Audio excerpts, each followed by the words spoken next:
a thought experiment when you come to a dead end in your life, when you're facing terrible challenges.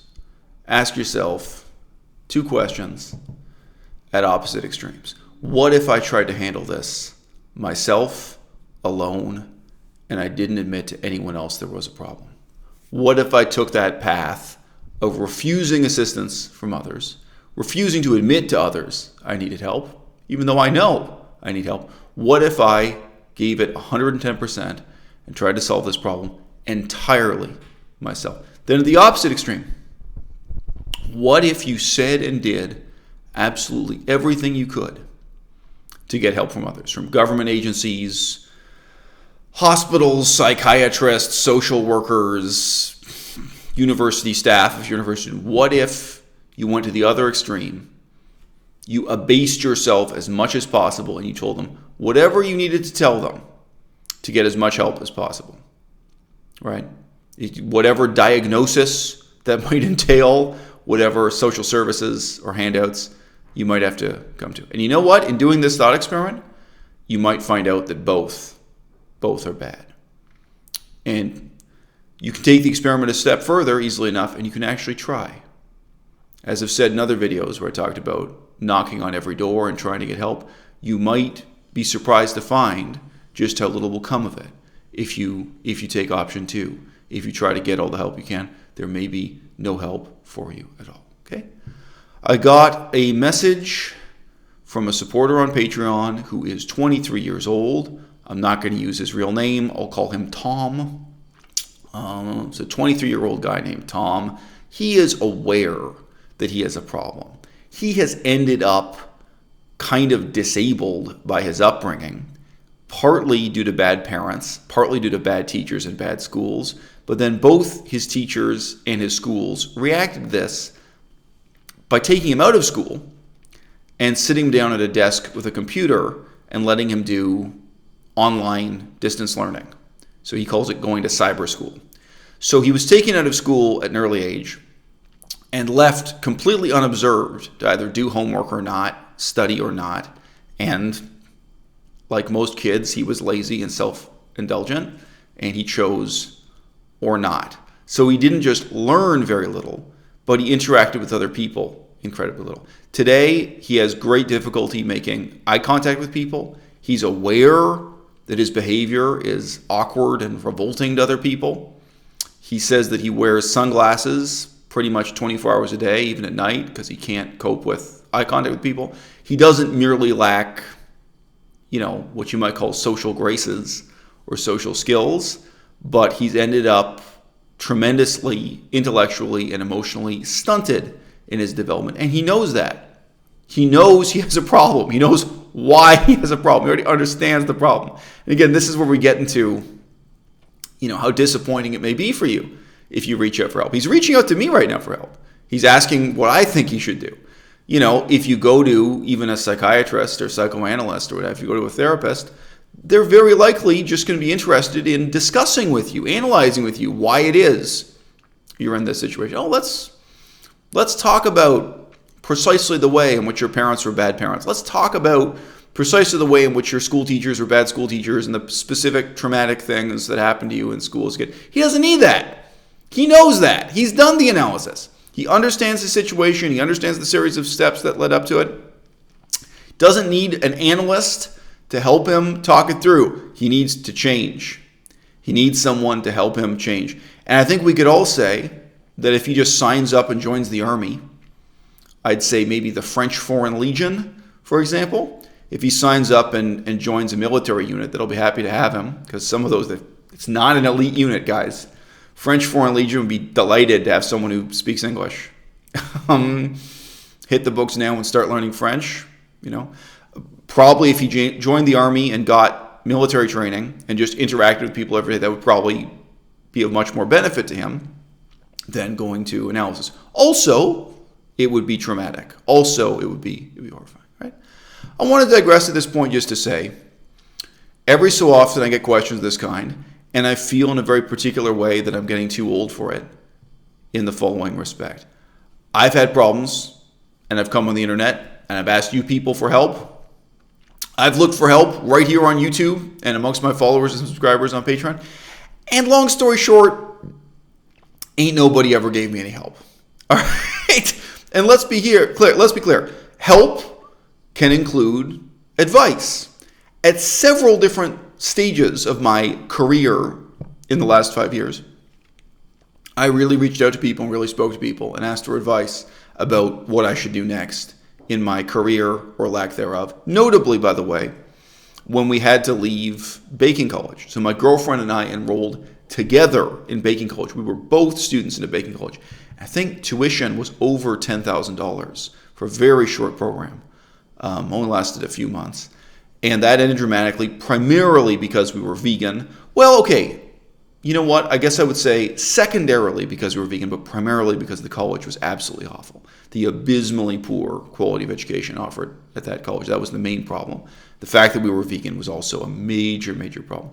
Look, guys, I wouldn't say I'm bitter about the fact that ain't nobody tried to help me after I went through that situation, dropping out of baking school, dropping out of a college where we're studying baking. I wouldn't say I'm bitter about it, all right? But I would say it is a profound disincentive for me to play this one-sided role where people write to me and ask them to talk them out of suicide, or write to me and ask them for advice about career and education. Okay, it is. For me, emotionally and intellectually, my outlook on the present and the future and my relationship with my audience, it has profoundly changed since I started this YouTube channel.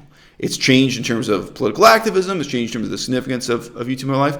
I feel differently about getting this message and replying to it now. Not just because this particular guy, Tom, is never going to do anything for me, but because I now feel, and I would even say I know, that not a single person out of my 10,000 subscribers is going to do anything for me. Not even on the level of advice. Not even on the level of care and concern. And you know, friendship, talk about having a friend and being someone's friend, that's actually quite a high standard. I think a much lower standard to talk about is having people who care about you. That's much lower. Someone may not be your friend, but they care. They're concerned. You guys already know I have an unbelievably high number of brothers and sisters because my father had 9 kids. He got a bunch of different women pregnant. So, you know, I have a whole bunch of half brothers and half sisters, however you want to put it, man. And, you know, when my daughter was born and not a single one of them sent me a single email, said, I'm never going to forgive you guys for this. Never. That's it. I'll be honest with you, I don't feel bitter about it. I don't feel resentful about it. I feel kind of joyful about it. I feel joyous in cutting those people out of my life. And if any of them get in touch with me now, that's what I tell them. I say, you know what? I had a newborn baby in my arms, and I sent you a photograph of me holding that newborn baby, and you didn't have a goddamn thing to say to me. If you didn't care about me, like, that's not asking a lot. It's not asking for a lot of interest. It's not asking for a very high level of care. We're not talking about friendship, but just, oh, wow, my brother had a baby. All right? I don't think I'm setting the standard too high there. And you know what? Yeah.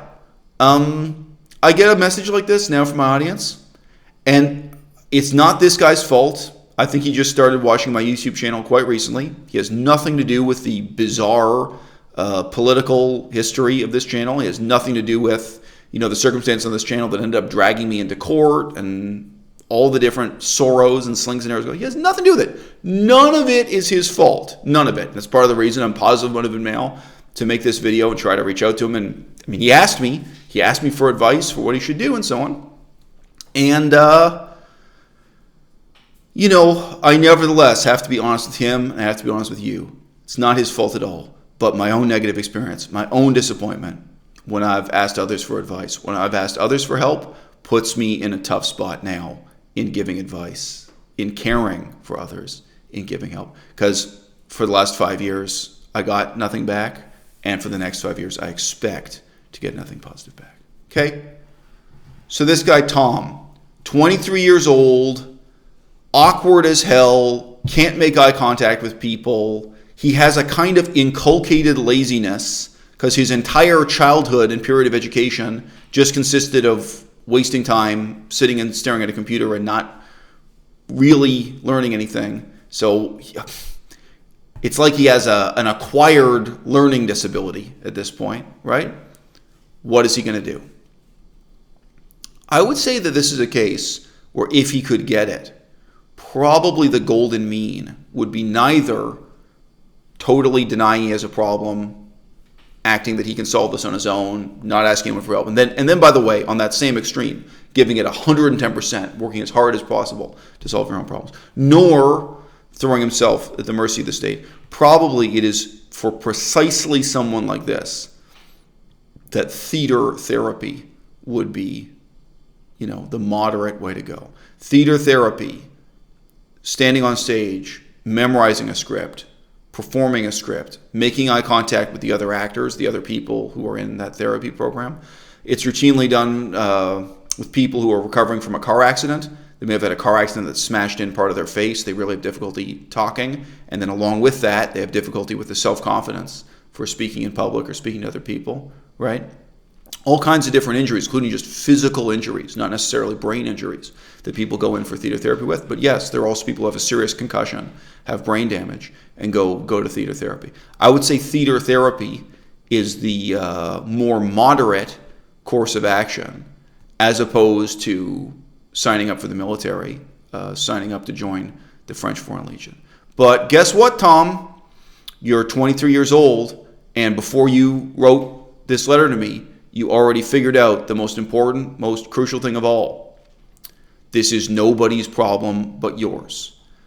You already have come to the mature conclusion, and this is why no therapist can help you. This is why psychiatry won't help you. You have come to the mature and correct conclusion that no matter whose fault it was, you can blame your parents, you can blame your teachers, you can blame the education system. That's all correct. That's all factually correct, that there are other people to blame.